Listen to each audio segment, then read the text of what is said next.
प्राचीन हिंदू इतिहास और पुराणों के अनुसार ऐसे 7 व्यक्ति हैं जो चिरंजीवी हैं। ये सब किसी न किसी वचन, नियम या शाप से बंधे हुए हैं और यह सभी दिव्य शक्तियों से संपन्न है। प्राचीन मान्यताओं के आधार पर यदि कोई व्यक्ति हर रोज इन 8 अमर लोगों अष्ट चिरंजीवी के नाम भी लेता है तो उसकी उम्र लंबी होती है। नंबर 1, बलि। राजा बलि के दान के चर्चे दूर दूर तक थे। देवताओं पर चढ़ाई करने राजा बलि ने इंद्रलोक पर अधिकार कर लिया था। बलि सतयुग में भगवान वामन अवतार के समय हुए थे। राजा बलि के घमंड को चूर करने के लिए भगवान ने ब्राह्मण का भेष धारण कर राजा बलि से 3 पग धरती दान में मांगी थी। राजा बलि ने कहा कि जहां आपकी इच्छा हो 3 पैर रख दो। तब भगवान ने अपना विराट रूप धारण कर 2 पगों में तीनों लोक नाप दिए और तीसरा पग बलि के सर पर रखकर उसे पाताल लोक भेज दिया।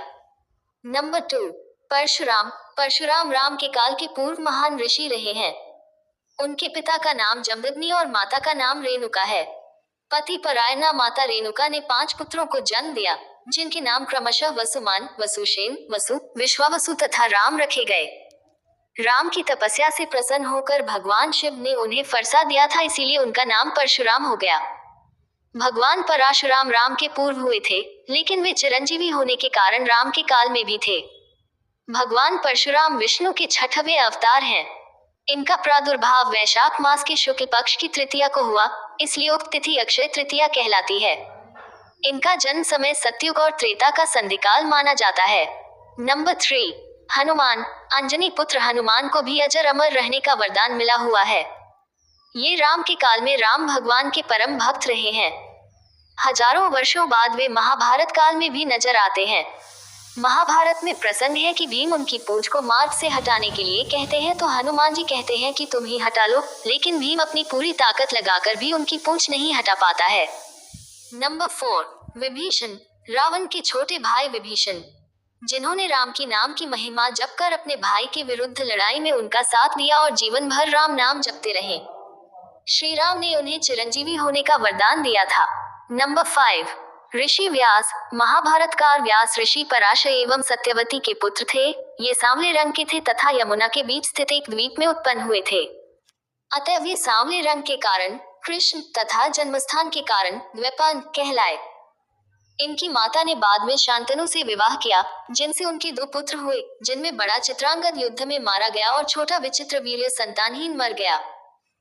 कृष्ण द्वैपायन ने धार्मिक तथा वैराग्य का जीवन पसंद किया, किंतु माता के आग्रह पर इन्होंने विचित्रवीर्य की दोनों संतानहीन रानियों द्वारा नियोग के नियम से 2 पुत्र उत्पन्न किए, जो धृतराष्ट्र तथा पांडु कहलाए। इनमें तीसरे विदुर भी थे। व्यास स्मृति के नाम से इनके द्वारा प्रणीत एक स्मृति ग्रंथ भी है। भारतीय वाङ्मय एवं हिंदू संस्कृति व्यास जी की ऋणी है। नंबर 6, अश्वत्थामा। अश्वत्थामा गुरु द्रोणाचार्य के पुत्र हैं। अश्वत्थामा के माथे पर अमरमणि है और इसीलिए वह अमर हैं, लेकिन कृष्ण ने वह अमरमणि निकाल ली थी।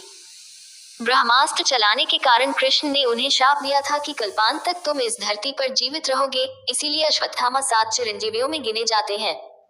माना जाता है कि वे आज भी जीवित हैं तथा अपने कर्म के कारण भटक रहे हैं।